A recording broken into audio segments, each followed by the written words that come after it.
Perceptions could change. Opinions can be formed with more and accurate information. Get all sides, views, and opinions on topical issues. Have your say on Perspectives. With Twin Alabi at 9 a.m. Mondays to Fridays on Invicta 98.9 FM. Perspectives. All sides, all views, all individuals are welcome. Good morning and welcome to the program Perspectives. Today on the program, we'll be looking at, it's an issue that's been looked at over and over again, but it's still lingering. And because it is lingering, we're having some difficulties in trying to really handle and tackle this issue. And that's about ASUU and with the federal government, the face-off with ASUU and the federal government.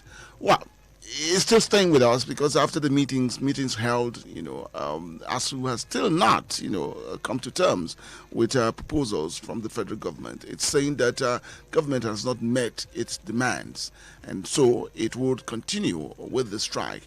It is going on now, and the consequences of all of this, on our children, on the education sector, and of course on the government's position here.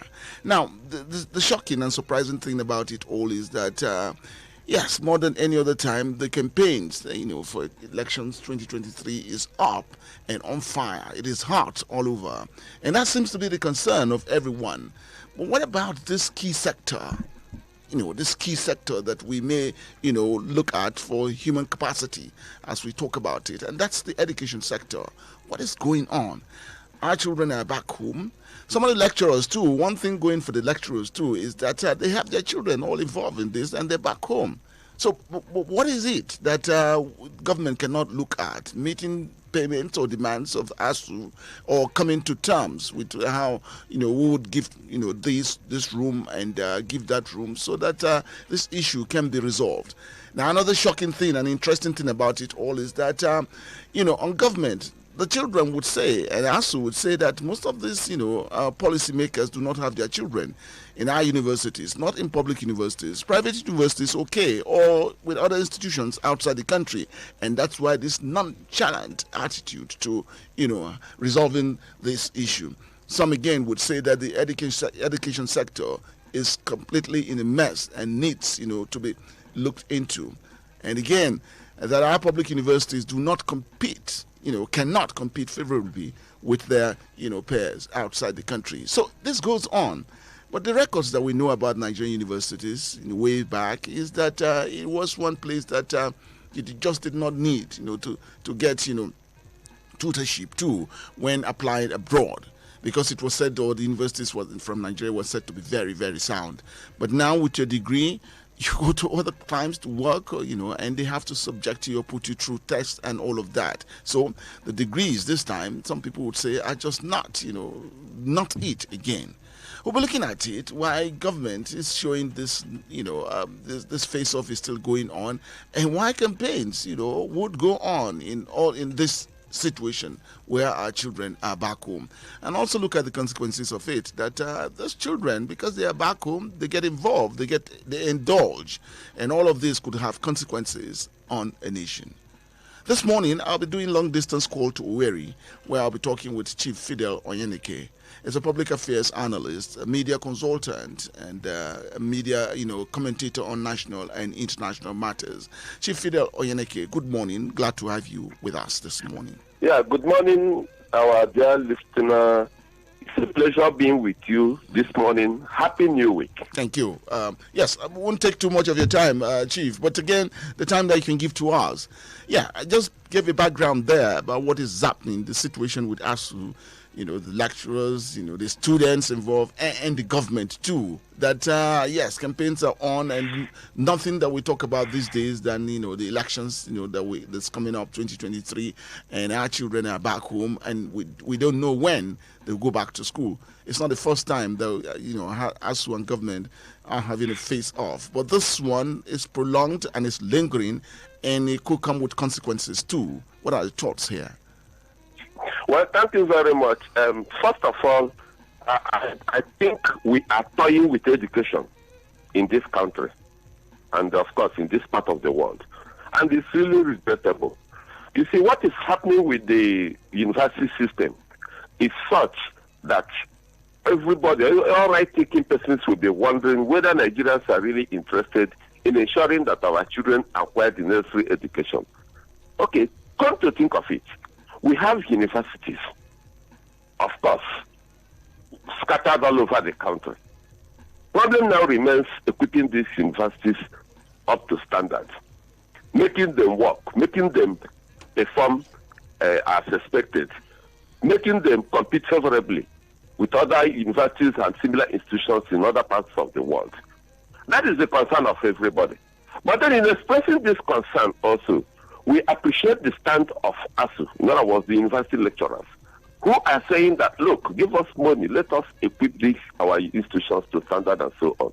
We also appreciate the concern of the government. Government is saying that, look, we have been funding the institutions. That's why we established agencies like Debt Fund and others. We've been intervening, making sure that we provide the appropriate machinery for the universities to function, including workshops, laboratories, and so on and so forth.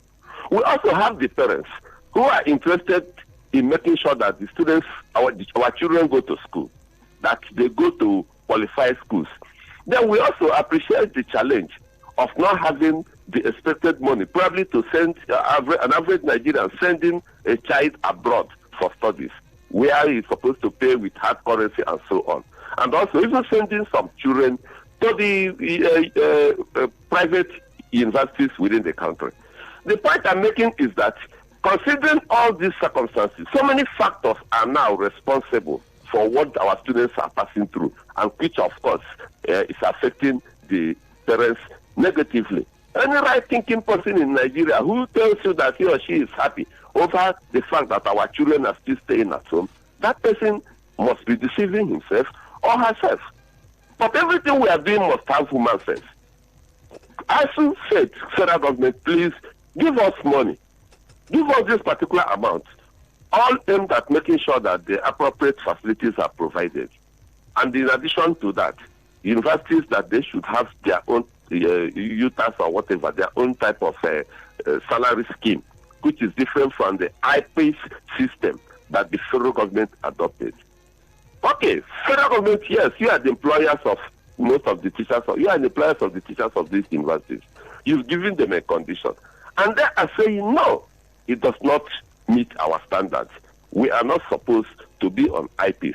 We don't have enough facilities in these institutions and so on. If the federal government really has the interest of the children at heart, federal government should go a further step of ensuring that all avenues are exploited to ensure that the students go back to the classroom and learn. But before I even talk more about the federal government, ASUU has its own problem. And what is that problem? The work of a teacher is a passionate one, and it's also a compassionate one. It's like when you have a medical doctor, you cannot say because you've not been provided with certain things, then you want your patients to all die. There is nothing wrong in ASUU and its members going on strike. But then if you go on strike, which of course in the past had never yielded any positive results, you must change strategies and look for strategies that will make you achieve what you want. And in doing this, you must first of all consider the fact that, one, the students you are teaching, who are supposed to be part of you, that they are now languishing, suffering at home, exposed to a lot of dangers, different types of problems and so on. And of course, as a labor leader, it is very obvious that if you are making a case, there's a point that you negotiate. And when you are negotiating, you mustn't say that you must get all that you want. It's a matter of give and take and making sacrifices. Yes, ASUU said that in the past they've negotiated, they've talked to federal government. Federal government went into agreement, signed the agreements with them, but these agreements were never implemented. We agree. Everybody is telling the federal government to ensure that part of governance is showing truthfulness. And making sure that if you make promises. Do I continue? Yes, please. Go, please. Yes. Yes, because I know I'm laying this background. Part of the in labor, in negotiation, federal government should show sincerity and be so responsible that if it promises something, that it has to do it. But the reverse is the case. And that is why ASUU is crumbling. That over the years, they've been promised so many things. Federal government will go into agreement with them, and will never fulfill all these agreements, which shows on seriousness on the part of the federal government. But that is not enough to make ASUU to stamp its feet that if you no longer do this, let the students continue to suffer. ASUU needs to re-strategize. Instead of strike, think of what to do now. Consider the interest of the students they are teaching, especially at this particular stage, rather than stamping their feet that if they don't get it now, if they don't get these billions of naira, that something has to be done. That's about ASUU. But I want to say that the most important thing is that this strike has done much harm to the system. You see our youths now loitering, engaged in different nefarious activities, societal problems. Students, when they were in school, even this, the society was not even better. We had the problem, people had the problem of how to control students even when they were at school. Not to talk of now that they have been let loose. They are exposed to so many types of danger. If you go to some volatile areas like the southeast now, probably northeast and so on, you see security men battling with these students who are loitering because they are no longer at home. So anything they go into various forms of problems and so on, they are labeled, accused of so many things. And of course, an idle man is a devil's workshop. So they are involved in many things, and you cannot blame them. Yeah, and that is why, yeah? Yes, and Chief Fidel, again, you know, the question being asked, again, it would be, why would ASUU at all times go cap in hand to the federal government, knowing that these institutions too can be money-making institutions? Because just talk about every aspect or sphere of life that ASUU cannot touch. Is it in construction? Is it in, social amenities that it can get to? And since it's an institution, it should work towards making money for itself. We saw that in the past. Why has that gone wrong now? You see, that's another thing. First of all, before ASUU and the money is made in the university community, you must create a conducive atmosphere for them to operate and boost their internally generated revenue and so on. So it has to do with the university management. Are they really giving the universities what is expected? Is the federal government giving them the allocation that will help them embark on certain things like skills development and so on and so forth? That is the problem. But like you rightly pointed out too, ASUU should also look inwards. And universities, management of various universities should also look inwards. They should not solely depend on allocation from the government. They should embark on agricultural projects, manufacturing of certain things, research and exchange of research results and so on, with a view to making some money and so on. Even though whatever money they make may not solve the whole problem, but at least it will go a long way in sustaining the universities. And you, again, this is an aside, but it's all part of this discussion, that a Nigerian allegedly here, went away or took away or stole, pilfered in 80 billion naira. Can that be justified with what we're having now, with ASUU on strike and government, finding it difficult to meet with ASUU's terms?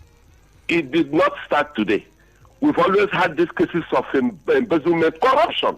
Whether we like it or not, this country has been labeled as a country that is highly corrupt.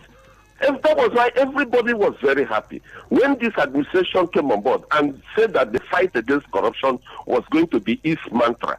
But me and you know now that they have done their best. The government has done its best, federal government. But the best is not good enough, because we are still having cases of corruption, alleged corruption, and even problems all over even involving those who are supposed to be fighting corruption. And all these monies, when people hear them in billions and billions and billions, the question will now be, why can't you use part of this money and give to these universities to go back? But I want to tell you that even when these billions are given to some of these universities, we still have managers of some universities who will embezzle them. Then we see it as an opportunity to also enrich themselves. Leadership of ASUU and some other unions, when they are giving this money, may not also account very well. There wouldn't be that transparency that is expected. So it is a problem all over the country. However, the monies that our Nigerians are using for certain frivolities should be a reasonable amount of it should be allocated to universities to make sure that ASUU people go back. ASUU should not insist that they should be given 100% of whatever they are demanding. But the point I'm making is that federal government should also, even if it means over 70% or about 70% of the demand of ASUU, nothing stops the government from mopping up funds from all over the places, make sure they meet this demand in the interest of our students, not necessarily in the interest of the university lecturers or even the system, but in the interest of our students. Because the way they are staying at home has now given the impression that if you are not rich in this country, if you can't send your child abroad or you can't send your child to a private university, that you are not worthy to live in Nigeria. And that is very unfortunate. Mark me, if the federal government decides to give 100% of the amount that ASUU wants, I want to tell you that it will even lead to certain confusion, because the same corrupt people is in all levels, both in the education sector, health sector, and everywhere. So let the federal government decide today and release at least up to 70% of demand of ASUU and go into negotiation with them. Everything must not be 100% complete. And as that negotiation goes on, ASUU should make concessions considering the interest of the students. And when you hear some people say that even the education sector needs total overhauling, what are you making out of that? That is quite correct. I have the opportunity of lecturing in a polytechnic, and I want to tell you that if you measure the standard of education in this country and what is obtainable abroad, most countries, even some other African countries, our own is nothing to write home about. So the education sector needs general overhauling. We still find ourselves in a country where up to 500 students will be in a classroom that will sit only about 40 students. They will be rushing, they will be scrambling for certain things.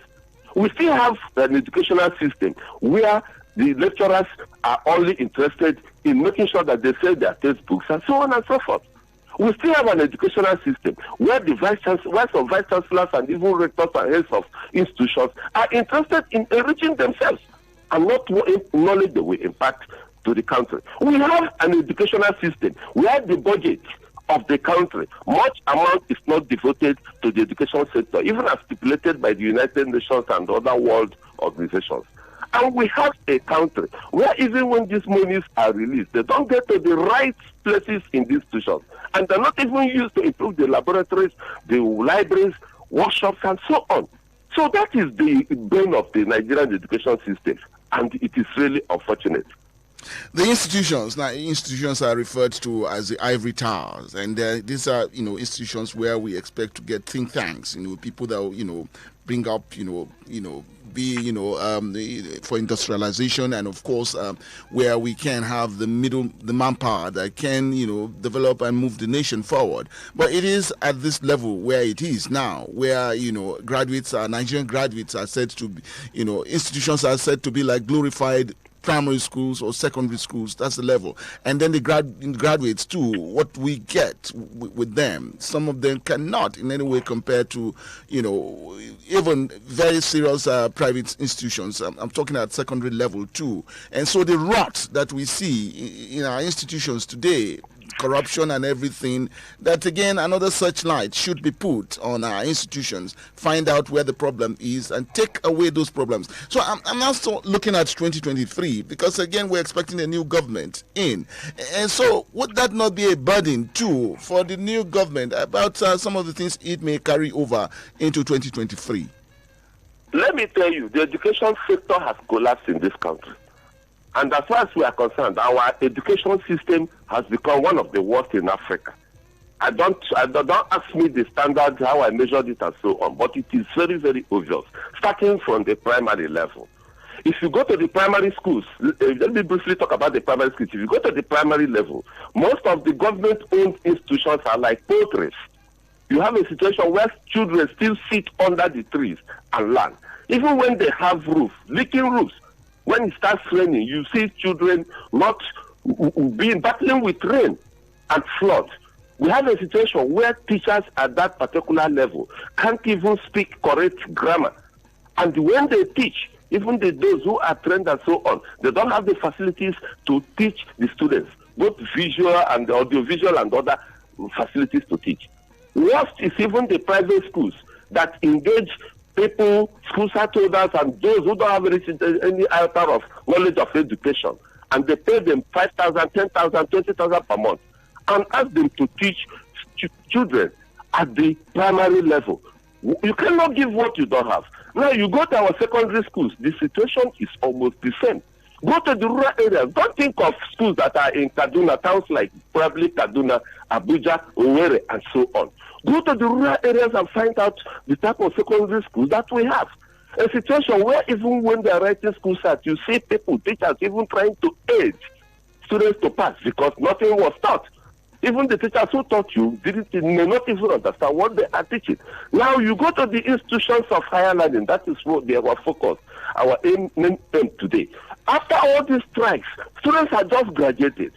Let me give you a simple example. Assuming that ASUU calls off this strike today, the next 2 weeks, students will be asked to go and write exams. And of course, what are you writing?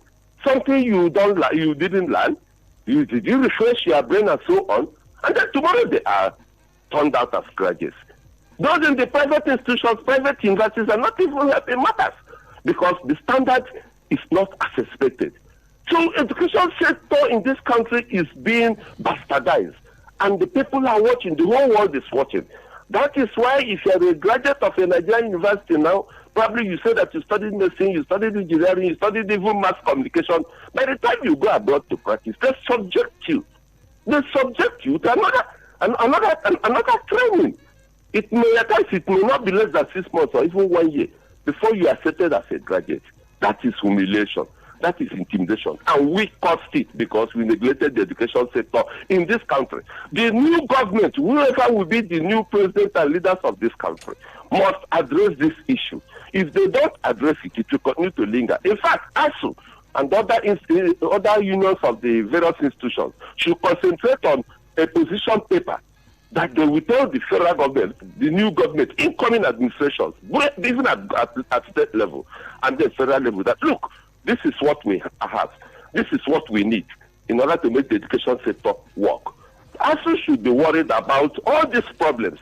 Problems are not only probably paying the salaries of ASUU, providing them with money for research, probably equipping the workshop and so on. They are so numerous that there should be a position paper that should be used to confront the incoming government. And they should also know the type of people that are elected, that will be elected. Nigerians should consider this. Those who have interest in education should be given opportunity to lead this country. If not, the problem will continue. Chief Fidel Oyeneke, I'd like to thank you for coming on the program with us this morning. Thank you for your time. It's a pleasure speaking with you. God bless you. Thank you. Wake up. Let's wake up. Good morning, everybody. And what a beautiful morning it is. Smell the coffee. Let's get started, shall we? Wake up and smell the coffee. On the Coffee Morning Drive, 98.9 in Victor FM. We'll be right back after this quick commercial break. Are you serious? Victor FM.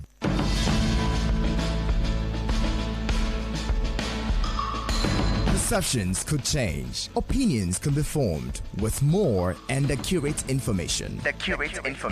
Get all sides, views, and opinions on topical issues. Have your say on Perspectives. With Twin Alabi at 9 a.m. Mondays to Fridays on Invicta 98.9 FM. Perspectives. All sides, all views, all individuals are welcome. Welcome back. Is the program Perspectives this morning, and looking at the lingering ASUU strike and, of course, the consequences of it. And again, the focus on the education sector, and that people are saying that it needs overhauling, some people say now. In the first segment of the program, I had a discussion, a chat with Chief Fidel Oyeneke, media consultant and public affairs analyst. Now, for the second segment, we're moving on, get Professor Femi Otunabajo. Femi Otunabajo is a commentator on national and international matters too, and of course, well grounded or very grounded in the education sector. So let's get Professor Femi Otunabajo's thoughts here about ASUU's lingering strike, and of course the consequences of it on us. ASUU had said that it would continue the strike, and that government had not met with its demands. Are we talking about 100%, meeting of the demand, or that they should meet at a path that, or a place that will be comfortable for both the government and of course the ASUU? And of course look at our children too back home, and of course what is happening to them now. Some of these parents have about 3-4 of these children in these institutions, 1, 2, 3, 4, and of course what parents are going through now. Professor Femi Otunabajo, good morning. Glad to have you with us, sir, this morning. Good morning. Thanks for having me. Yes, thank you, sir. Your thoughts here on this lingering strike as it is now, sir? Yeah, well, of course, when the word lingering means that things are not going well, that it's unacceptable. When something lingers, it means that somebody is not doing something that ought to be done. The ASUU strike ought not to have taken place in the first place, because they had an agreement. All the government needed to do was to honor the agreement. But the government has not, and it's not showing a willingness to do that. You cannot have an agreement and not honor it and expect that those you agree with in this their age, in this modern internet age, will just sit back and allow you to get away with it. I'm worried that this is a matter of honor on the part of government to fulfill its obligations in an agreement that it willingly signed. We didn't have to have this prolonged strike by ASUU again. It is not desirable. It is inconvenient. I mean, the reason why we don't kill it is because it is not road transport union that can remove their vehicles from the road. It is not nurses that can withdraw their services from the hospital. It is not railway workers or whatever. Those things that we deal with on a daily basis. The university, the people call it an ivory tower. It's secluded. People don't notice what is going on there, and they don't notice when nothing is going on there. It's only individual parents that know that their children are at home. And that is the problem. The problem is so dispersed that nobody notices it. But individual parents know what they are going through. They know what they are going through with the extra consumption of food in the house by their, able-bodied young children. They know the danger of having idle children in the home. And they know that their children can walk away into all kinds of companies that ordinarily will not be available to them. So government has to do something. It's not about posturing, about being tough, and so on. You have made an agreement, and nobody should talk about money in Nigeria anymore. After one man, an accountant general stole 80 billion naira, and the ASUU is not asking for that. So what is the problem? Pay what you said you are going to pay. Negotiate for some systematic way of increasing allowances and salary. You more than 1 million negotiating. You already build it into your salaries and wages. If inflation goes up to this percent, salary will go up to the same level. We don't need this drama, these disruptions, these inconveniences. This is a disgrace to our country that we are talking about negotiation with ASUU. How many countries do you hear that from?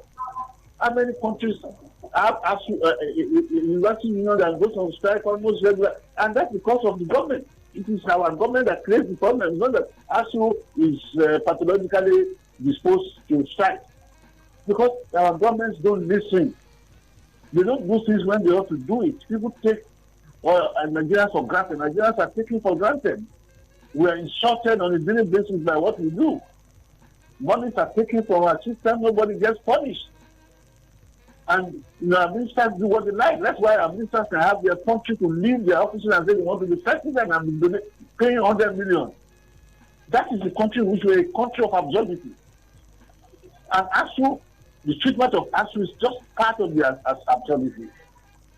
Yes, somebody has to stop it. Yes, as we're in the absurdities that you're talking about too, one would say that this administration would terminate come 2023, another would, take over. And so, what are the consequences of these? Because again, to talk about the education sector, that it's been said that it needs total overhauling for all it has gone through.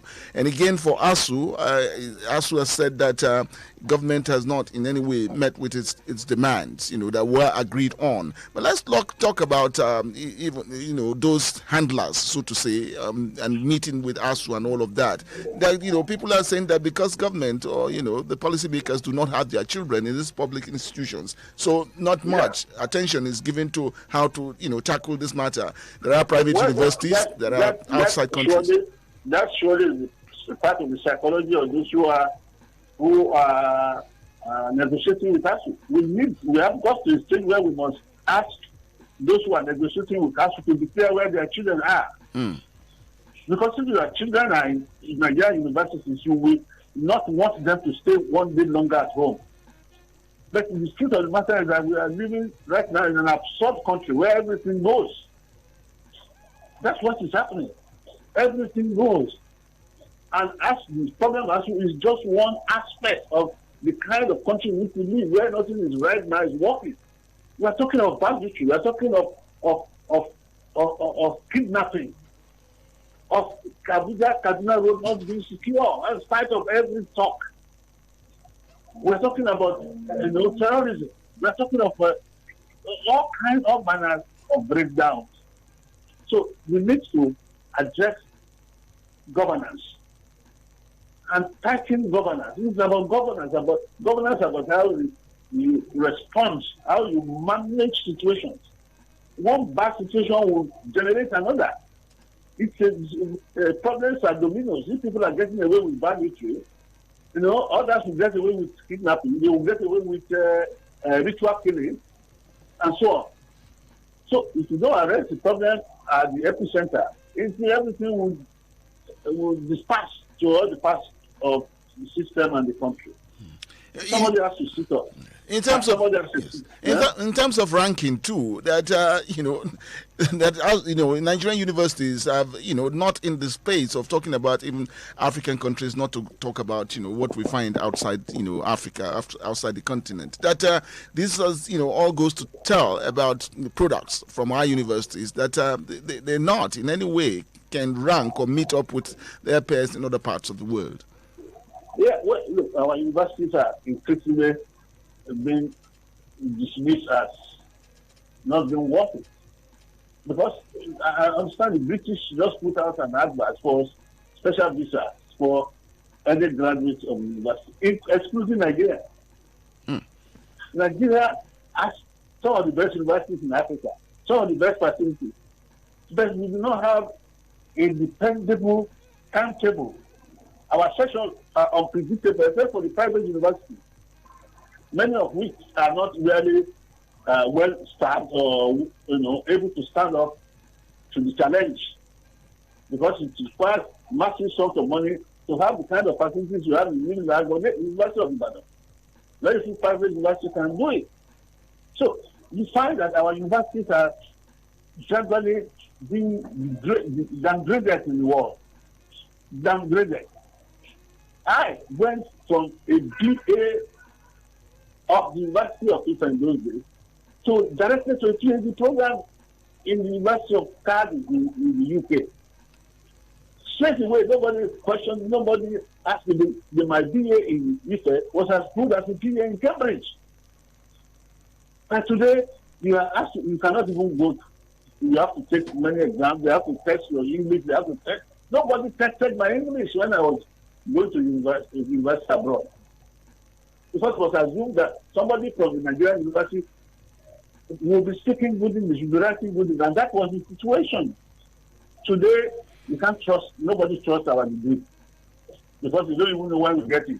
You are supposed to spend 9 months. You go on site for 3 months, and then you try to rush the remaining program in 6 months. You schedule your session and just, do things that are not acceptable. We are behaving as if we are on another planet. Our planners, educational planners, think more of themselves as politicians and as bosses, not as servants of the people. That's the bottom line. In Nigeria, everybody is in position of authority, including the Uber driver, the boat driver that takes charge, and thinks that is doing you a favor. That is the psychology of governance in Nigeria. They are doing us a favor, and we take it or leave it. Are we blaming? They are destroying the system. They are destroying Nigeria. They are destroying our young people. Our young people cannot have jobs today. They get out of Nigeria, the university, they want to go abroad. One of the first things that we go against them is that they are from Nigerian universities. Can you imagine that? They get caught up in the vicious circle. And the Nigerian university is constantly being disrupted because of salaries and allowances that are. You know that the salary of a university professor today is not up to $1,000. It's not up to that. It's because the $1,000 is now going to $600,000. I know the university professor and that. The basic salary is 400 and something to 500,000. That's what we are paying university professors. Nobody will come here to teach in our university. Those who are teaching here will be looking for a way to get out. You are destroying the system. You know, all the people that run Nigeria today, there are very few that didn't go to universities in Nigeria. All the captains of industry, our technologies, our universities have it. But we are destroying it because of bad governance. What some people cannot understand about this is that the policymakers, so to say, that we have today, all must have gone through any of the Nigerian university or polytechnic, and so they know what it is. Definitely. So how do you understand it that it is these same people now that would not see the use or importance of having a university or institution that is well grounded? That's what you find. You see, the answer lies in the fact that your ministers want to be president when they are still ministers. And it does not occur to them that they should resign. Because the job of being ministers is secondary to their ambition. That is the problem. If they were to focus on their job, they would not even have time to think of it. They will be thinking that, look, let me finish this tenure. I hope that the next president will appoint me so I can continue this good job that I'm doing. But they are doing nothing. They are just there managing robbery. As you are seeing from the case of the Accountant General, it's those who are caught that are thieves. That's what the Bible says. Those are caught that are thieves. Many that are not caught. Many that have come to give themselves by paying 100 million as a minister of the federal government. So it shows you the mentality of those who govern us. That the focus is not on the job that we're giving. Once they get there, they begin to build up an empire. They begin to build up their own aspirations. They want to be governor. They want to be prime minister. They want to be president. They want to be everything. Again, sir, how do you explain this? This is coming from the Central Bank of Nigeria. It's saying that Nigerians spend $221 million on foreign education. Yeah. So, yes, that's how much they spend. And then back home, nothing to show. And government won't do that. Well, look, Nigerians are spending this from their own pockets. It's just like saying that Nigerians are spending billions on generating electricity. You know how many generators are in Nigeria? Mm-hmm. There are enough generators in Nigeria to stack up together to reach the moon. Now, the problem is that Nigerians are self-help. They are helping. It's private efforts. That so-called billion or $1 million has nothing to do with government. All that they are doing is going to buy dollars from government for yes. If your child is aimless in Nigeria and disturbing you and you have the resources, you will send your child abroad. If you don't have the resources, then you start complaining. Those who have the resources, you cannot tell them how to spend their money. They will send their children abroad. And this figure is for just 3 months, sir. 3 months, that's how much, that we're spending for foreign education. $221 million in 3 months. Yeah. Yes. But the government is not the one spending. No, it's not the government. It is the people spending their money. Just like other people spend their money on parties. Others spend their money on going to pilgrimage. Others spend their money on marrying wives. So everybody this is a private enterprise country, a capitalist country in which your choice of how you spend your money is not determined by government. So nobody makes any. Those who are saying that, let them if you improve our education, nobody will go abroad. If you make it worthwhile, if you send your child back to Nigeria, if your child was living abroad in England or the US, and you send him to a Nigerian university hostel, that boy will be shouting to go back the next day if you don't want him to commit suicide. They are not worth living. The student hostels are covers. They are worse than slums. That's what the federal government is doing. Our government is doing, not building. When I was in university, you go to university. First time I went into the toilet knobs, the tap knobs, I'd not seen them before. And I was coming from a middle class home in Ikoyi. They were modern, punching there by one and all those people who had the commitment to the people they were governing. The hostels, the ties on the uniform, and there were 2 of us in the room. Beautiful rooms, large rooms, comfortable rooms. Now 8 people are staying in the room and they are cooking. They have gas cookers in those rooms. You can't believe what is happening in Nigerian university. The facilities are not there. We are just producing slum dwellers. That's why when they come out, they have no finesse, no taste, nothing.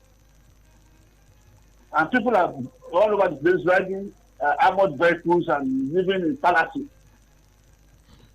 and building rooms that they will not sleep in. We need to focus our education on our leaders. Something is wrong somewhere. Something is wrong. Oh, well, I'll take this to the audience too, Prof. Just give us a little bit of your time. Let's get to hear, what's coming out from the audience there. This conversation, you can join us here on 081 40989, 081 40989, or 070 87800 989. 070-87800-989, and follow us on our Facebook page, streaming live here, and join us in Victor 98.9. Taking your calls now. Hello, good morning. Good morning. Thank you very much. My name is Musabala. All right, Musabala. Yes, I heard all your guests and they have really spoken very well. I would like to say that we are kind of people in Nigeria that I don't really understand. Even though that are spending so much money for their children to go outside and read, at the end of the day, the Nigeria they neglected for education is still the same Nigeria they want to come back and work in. That's one. And honestly speaking, I have a lot of reason to prove to you that ASUU are not proactive and are not ready to be on their own.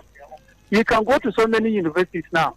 By the time that they receive grants for any road construction, instead of that grant to be channeled to the civil engineering department of that same university, you will see contractors outside that some of them have not even been to school. They are the ones that will be scrambling for such jobs. If you go to the agri department, the same thing. I happen to even be a host to many university students in agri department to come to my local farm and see something that they don't have in that university. Why is this so? Because the university have the money, but they cannot create it and they cannot control it.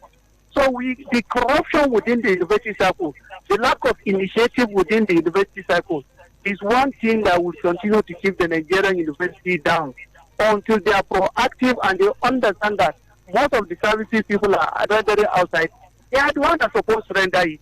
I cannot imagine that I'm in Kaduna, and if I want to buy a good seedling of maize, I have to go to a shop where people from Zimbabwe are now producing to Nigeria in Kaduna State before I have a good seedling of maize that I will plant and have a proper harvest. When I have University of Agriculture in Makodi, when I have ABU in Kaduna here that have a research center. So we need to come back and ensure that we hold our country to ourselves and we move forward.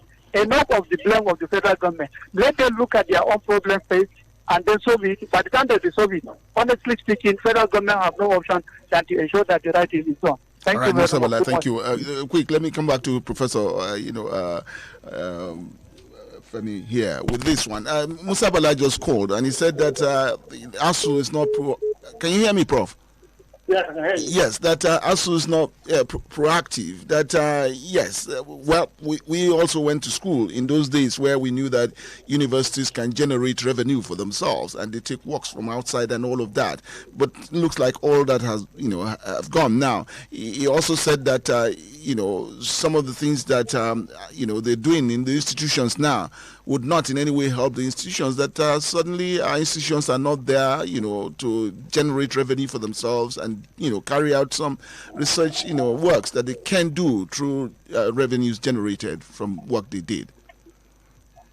Well, you see, I don't know how to there's a way in which you put it. We are blaming ASUU that universities are not generating revenue. Which revenue are they going to generate? The only viable university that is generating revenue in Nigeria is based in Lagos. And that's because of the commercial nature of Lagos. You can have special evening programs, part-time programs that people pay.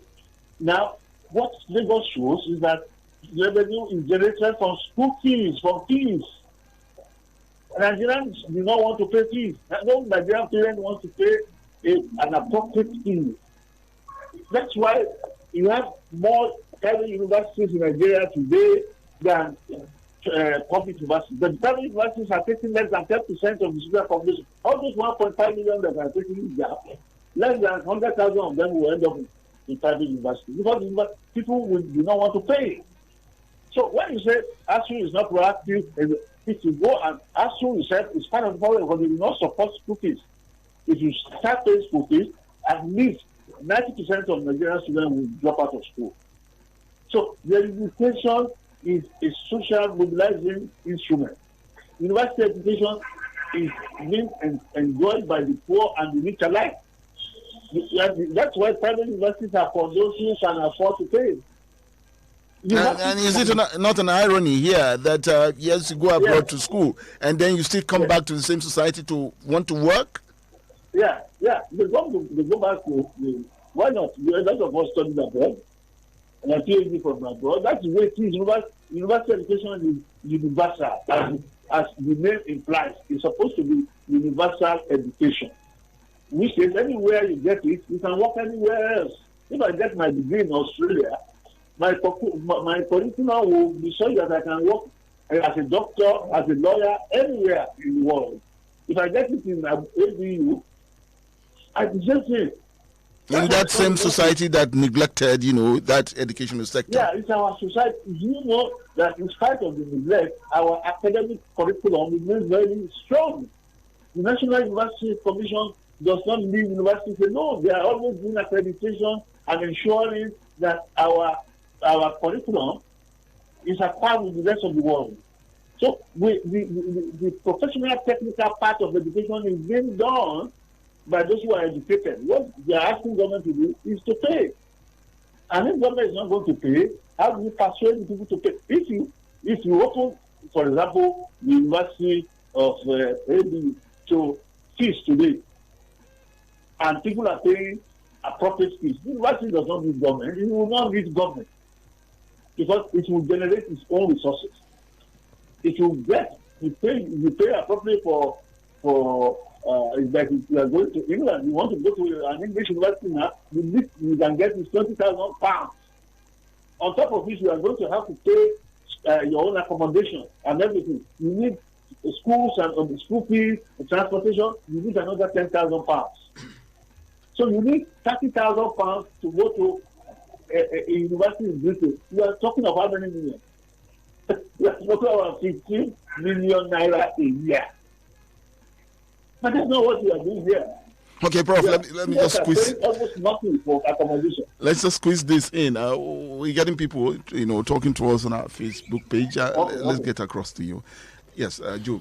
All right. This message is from Benjamin Emmanuel. He says Nigerian education bodies need people with wisdom and understanding and not people who hold positions for holding sake. And Mr. Shamang, that's the last message, says a glorious morning to you and the guests. He says, who is a God sent to have been making justice to the plight of students. That's talking about the guests and parents who are left with no options than being frustrated in all manners. The integrity of government, who came with the mantra of fighting corruption, insecurity, and improve the Nigerian economy, rather encourage the troubles befalling us.